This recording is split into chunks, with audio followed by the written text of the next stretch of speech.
I'm going to take a moment to share my screen because I have so many exciting things to share with you today. I've prepared a special presentation because I really wanted to take a moment to share with you all my passion for visualization and a little bit of a retrospective of where this has come from, what the state of the art is today, as well as where we're headed in the future with virtual production. Sebastian touched on a lot of the cool tech that is coming to bear on some of the larger productions, but I see this as the harbinger of many new techniques that are going to affect literally the way we make all kinds of content in a variety of different areas of the industry and beyond. So again, my name is Chris Edwards. I'm the CEO and co-founder of a company called The Third Floor. We are now about 16 years old, a little over 16, since we formed the company in October 2004. The inspiration for Third Floor really came from my childhood.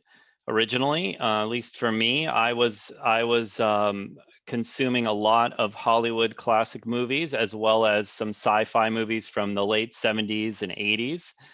Really highly influenced me. And there was one film festival I went to where I got to meet the late, great Roger Ebert, who you may know as the great American film critic and fan of classic Hollywood cinema. So we sat in a dark movie theater with a Laserdisc version of Citizen Kane, and he explained over 3 days, shot by shot, frame by frame, just how much work went into the design of the filmmaker's vision and how much influence the cinematographer and production designer could have over the meaning of that filmmaking.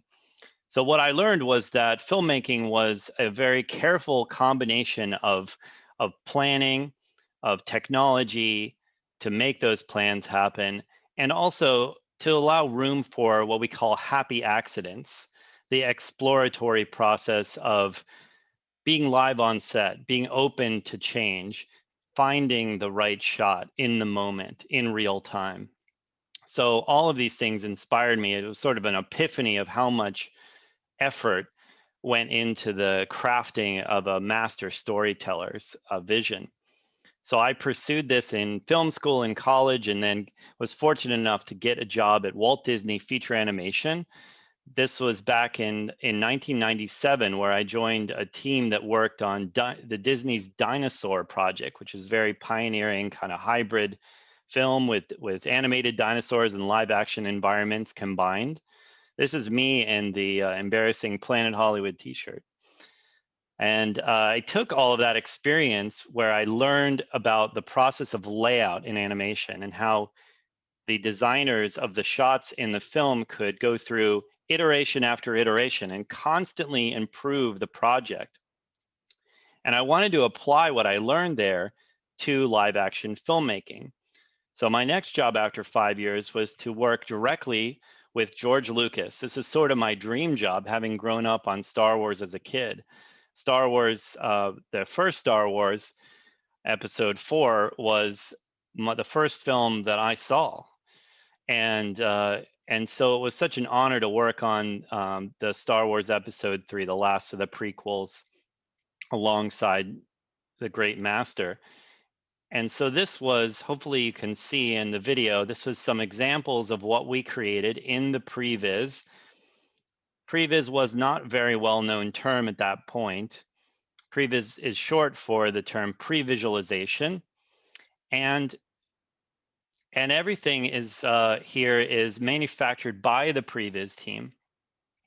Okay, so as you can see here, we worked to create a very clear vision for the filmmaker in advance so that they could feel very comfortable before they passed that early vision onto final visual effects and to add all of the artistry and details that made it look like a final photographic image. In the end, we did over 7,000 iterations of shots and actually made the movie about 3 times over. A lot of this was inspired just by conversations that we had with the filmmakers and also little doodles that we would do just to convey basic filmmaking ideas and compositions. It's amazing how rudimentary some of this can be, even using napkins over lunch to convey shot ideas, as you can see in George Lucas's drawing in the lower right. So there's a lot of history that went behind this. We realized that we weren't the first to come up with this idea to use computers and to use any other medium to really start depicting the vision and extracting that vision from the director's mind into some visual format. Of course, one of the earliest forms of that is storyboarding. And as you can see in Alfred Hitchcock's storyboards created by Saul Bass for this movie that you might recognize, which is Psycho, and the famous shower scene that made everyone so freaked out about how scary and how intense the scene was. Yet it was storyboarded so tightly that the censors at the time could not find any excuse to get this prevented from being released, because he followed all the rules, but right up to the limit. Later, filmmakers in 1983 determined that they could use, instead of just pencil and paper, video of toys, actually toys from the previous movie in this case, being used by filmmakers to plan out different shots. Actually just use this as a way to create fake footage and experiment with the editing of those sequences together in advance, so they could get an idea of what kinds of speeds they would need to go at in order to film this experience. And then finally in 1986, it doesn't seem that long ago actually, this was the type of computer graphics that was available on the high end. So it looks like you're in the movie Tron, but this was really one of the earliest, if not the earliest, previs examples, where the filmmakers needed to do a sequence with two primary actors holding hands, flying over a theme park. And even though this looks like a step backwards, this was a step forward for them, because they could finally actually have an accurate depiction of what the camera would see with a certain lens on the camera. And over time, of course, computers got more and more powerful. So in this example, you can see how shading was now possible, and you could see a little bit more detail how this car chase would go down for the example in this Columbia Pictures movie. And it was pretty common to use previs at the time just for a portion of a scene to really plan just small moments in complex movies or sequences. But it was George Lucas, again, that used the medium very extensively. And so you can see in Star Wars Episode 1, The Phantom Menace, the first of the prequels, this is where he used a multimedia approach to use computer graphics, storyboards, live action actors, and even puppets to collage together the sequence and work with his editorial team to make sure that this pod racing sequence would blow the audience's mind at the time.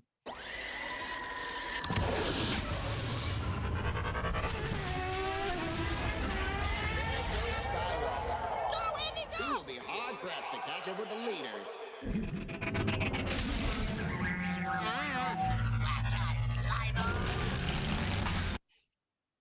It's a lot of fun to look at the classic examples. So this was right around my desk at the Skywalker Ranch, where we were working for 2 years. We built such a strong relationship with the folks that I had met on the job. And because we had worked so closely together and so hard over those couple of years, we decided to stick together, and the majority of this team followed me in my crazy mission to form our own company, a company based on artists and the ability of artists to work to support filmmakers and their vision all around the world and to have fun together. So we have expanded that team from the original 6 founders all the way to now over 350 employees year-round, sometimes over 400 employees. That allows us to handle over 75% of Hollywood blockbuster movies and tons of content on the streaming networks that you know. Um, and we have offices in Los Angeles, London, Beijing, and outposts around the world. Whenever filmmakers want to shoot, we can be there with a team and deploy the same level of artistry that we would deploy into Los Angeles. Our mission is to support directors and help make their vision come to life in real time. We even worked with director S. Shankar's vision for a Robot 2.0. You may have seen this really over-the-top action adventure movie, Enthiran 2.0. And so I brought a little clip from that, even though this was quite a long time ago. It was a really, really fun experience to work with this really inspired Indian director.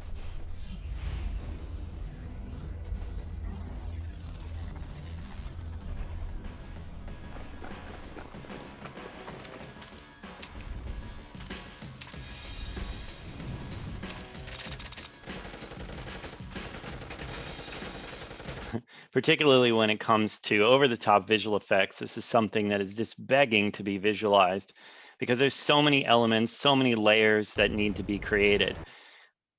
We really pride ourselves when working with any director of understanding their style, understanding what really they want to achieve, and working so hard to make sure that they get a very accurate depiction of that so they can show it to their entire crew, involve their crew in the decisions, and get a better result in the end that pleases the audience and that they can be very, very proud of.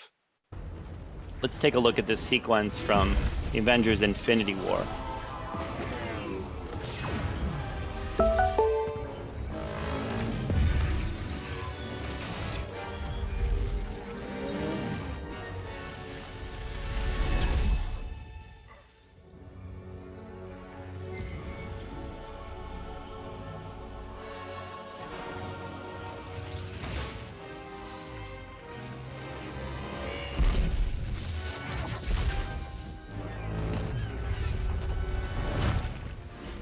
So as you can see, we are able to get the vision quite close to what the filmmaker is ultimately going to get, without, of course, the very detailed character performances and all of the life that visual effects breathes into the believability of every single shot. Not to be underestimated, all of the excellent work that goes into the final visual effects, but we really help to define the vision so much that by the time visual effects starts working on it, they can be absolutely sure that those are the shots that are going to make it into the movie. And the studio feels more confident about the spend that they are allocating for each of those shots. I want to talk a little bit about the process of visualization today. As we talked about, there's still storyboarding and making animated storyboards we call animatics, editing them together into a sequence. And then we know a lot more than after storyboarding about where the locales are, what environments might need to be shot within. So we create those environments either by scanning a location or by fabricating a fantasy location, like here in the world of Pandora. We can start with a giant library of assets that we've collected and created over many, many years.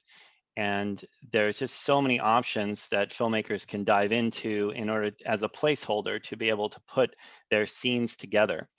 You can also really take a look at that from any angle using a reproduction of real film equipment that has accurate lenses, accurate ways to move the camera using camera cranes, and other equipment that mimics virtually what you can do live on set. These days, you can use game engines such as the amazing Unreal Engine from Epic Games to power real-time tools to be able to look through the viewfinder inside of a virtual reality experience or on an iPad or any other virtual camera to be able to lens the scene interactively. A little bit more on that later. And then, of course, you bring the action to life for the very first time using previz, sometimes even motion capture performances, We often work with stunt teams, helping them not only shoot their sequence, but also figure out different ways to cover the action.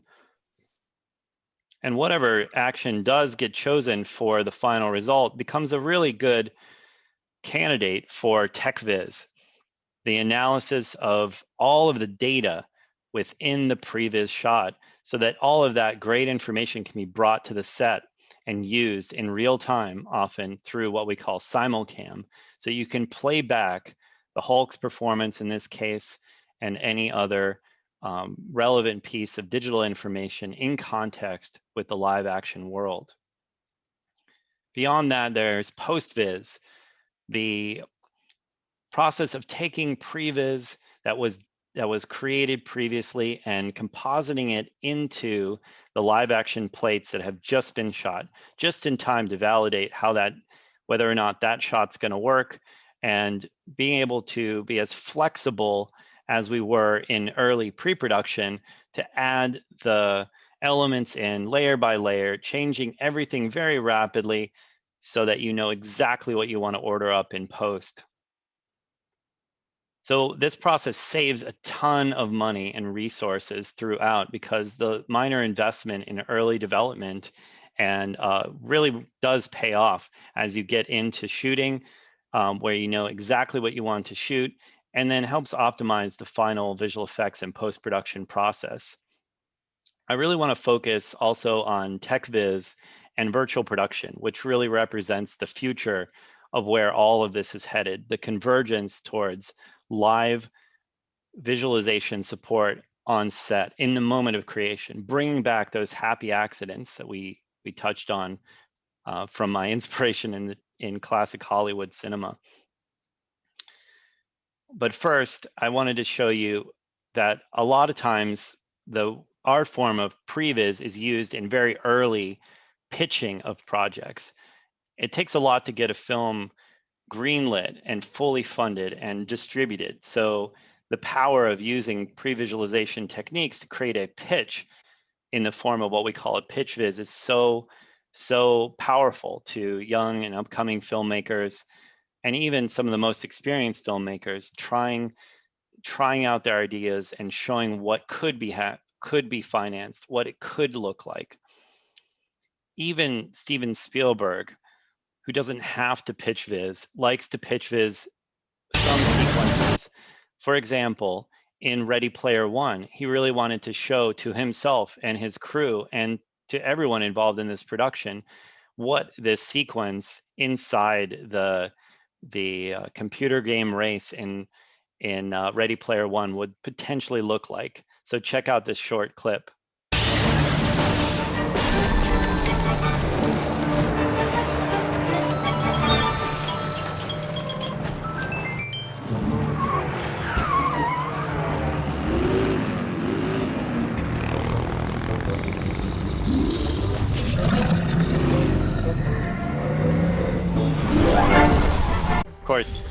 Of course, he couldn't resist adding some references to his other movies like Jurassic Park.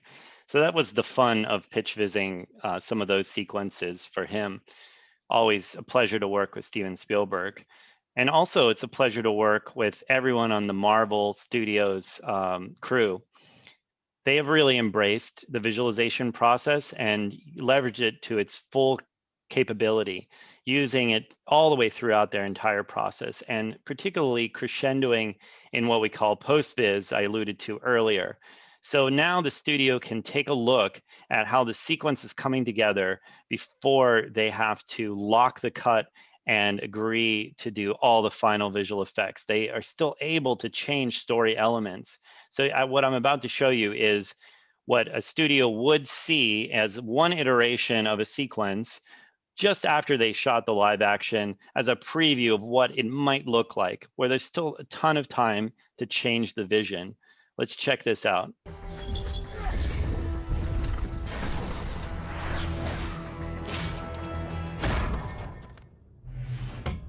That thing does not obey the laws of physics at all. Look, kid, there's a lot going on here that you don't understand. Stark said you'd say that.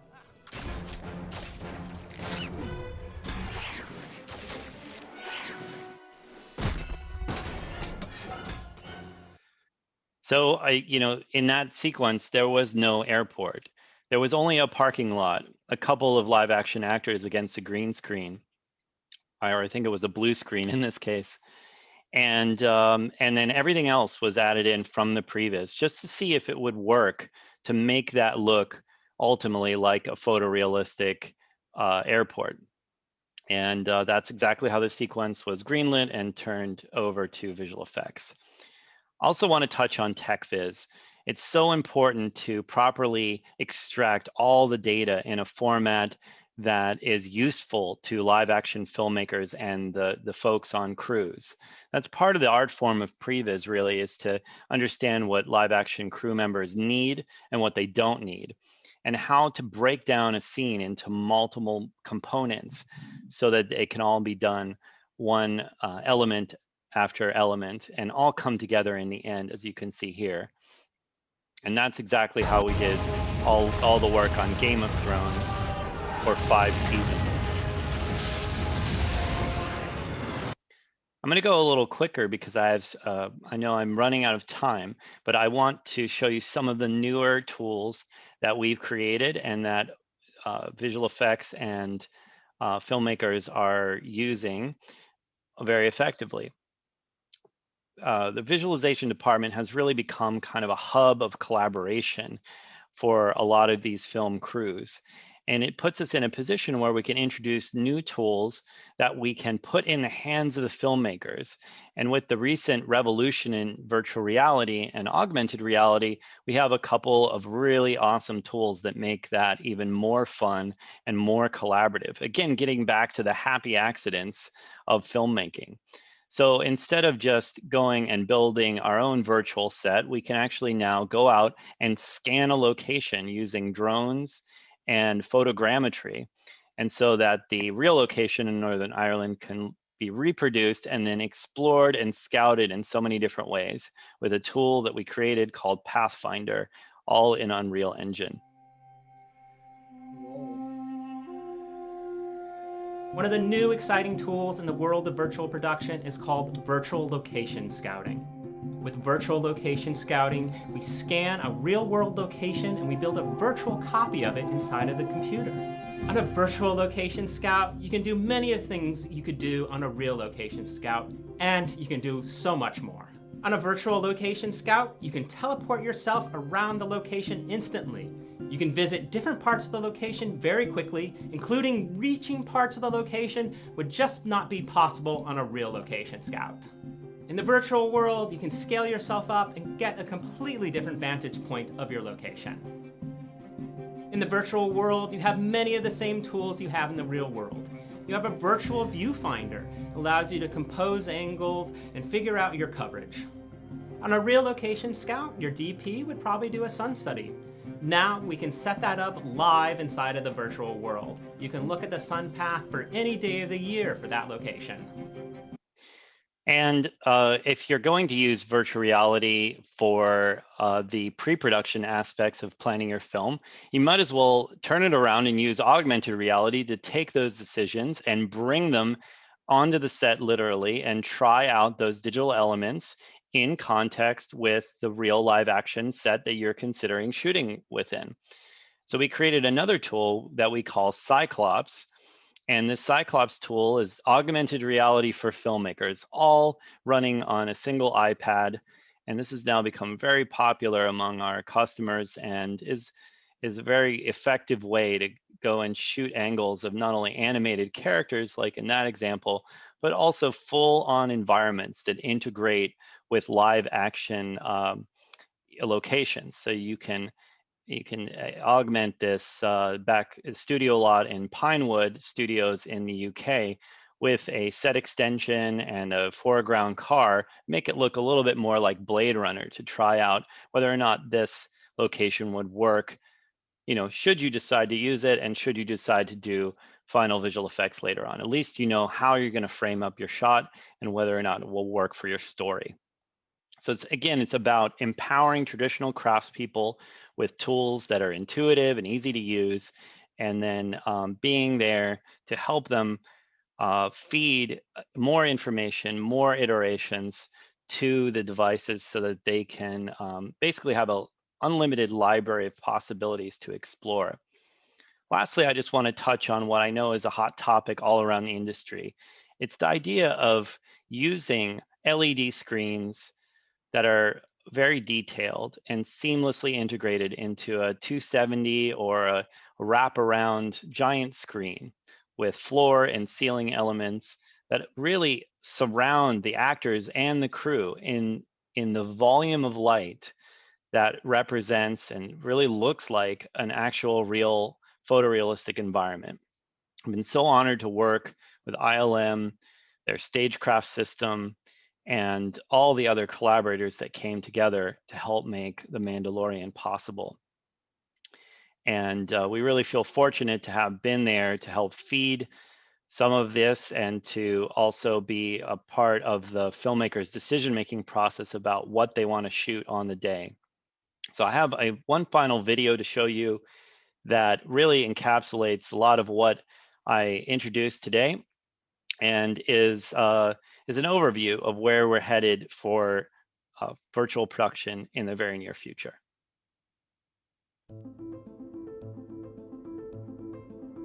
At the intersection of digital production and live action, virtual production is providing new ways to capture shots, characters, and backgrounds.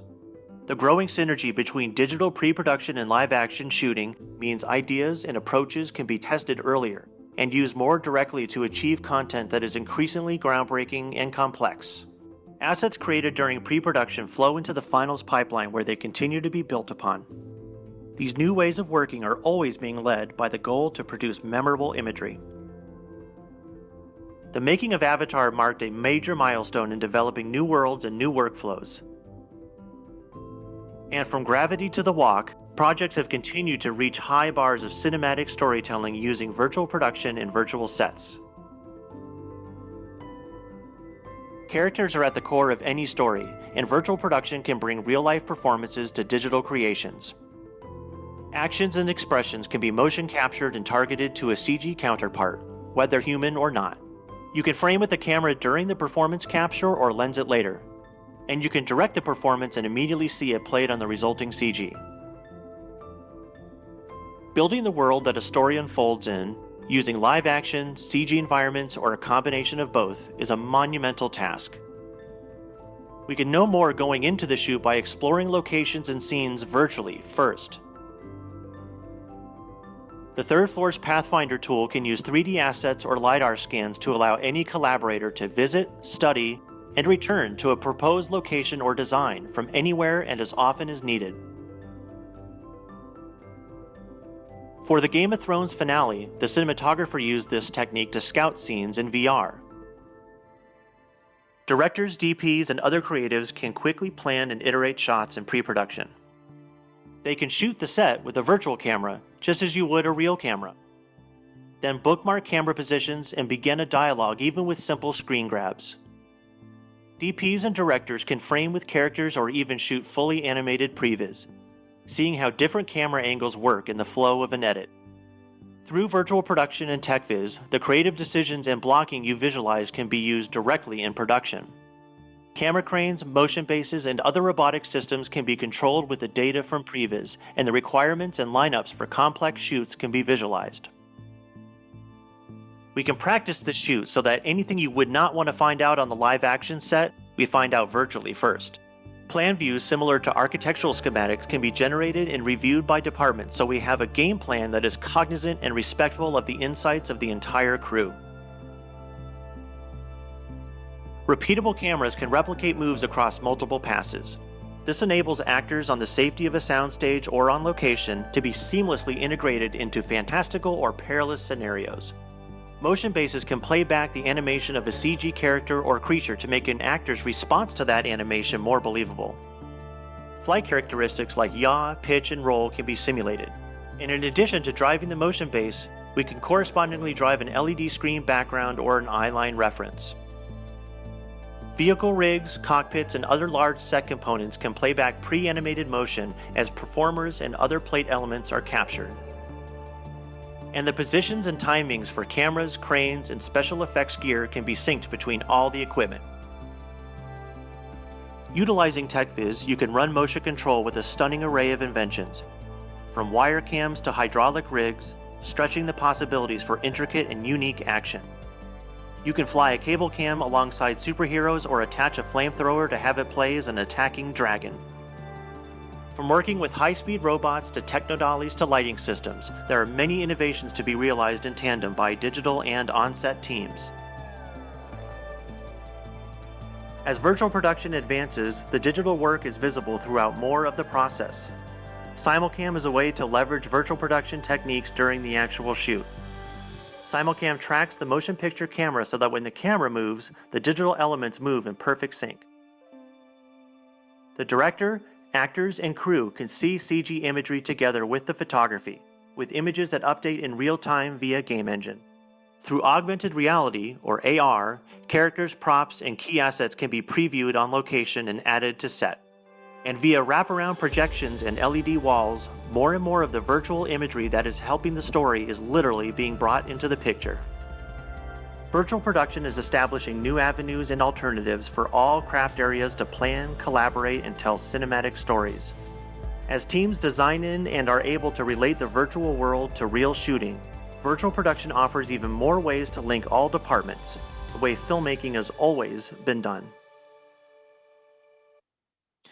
So hopefully you can see why I'm still very enthusiastic about the trajectory we're on for visualization, and so proud to be part of this vibrant community of creators and technologists that have come together to advance the state of the art of visualization alongside and in partnership with final visual effects.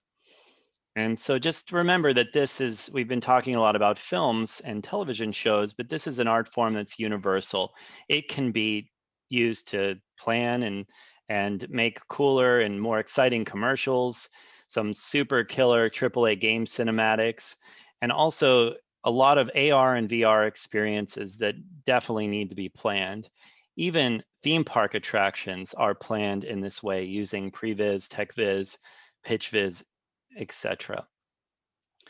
And so for us, it's all about story development being the core of what we do. It's always about the story and how can we use a portion of the world of previz and the techniques learned from Avatar and other forms of virtual production, at the right time with the right tool to help the filmmaker bring their vision to life.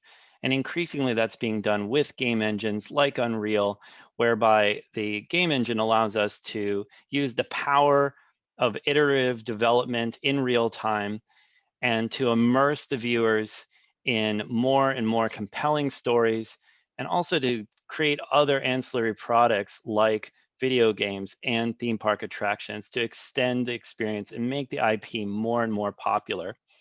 So we're really at a crossroads right now where there's so many possibilities for the next generation of filmmakers. I hope you are all very, very excited about using previz yourselves and with professional companies, to really accelerate your vision, give yourself more possibilities to pitch what is in your heart and what you want to produce. And I look forward to meeting new filmmakers and helping them along their journey. So thank you so much for this time, and I look forward to joining the panel that's coming up next.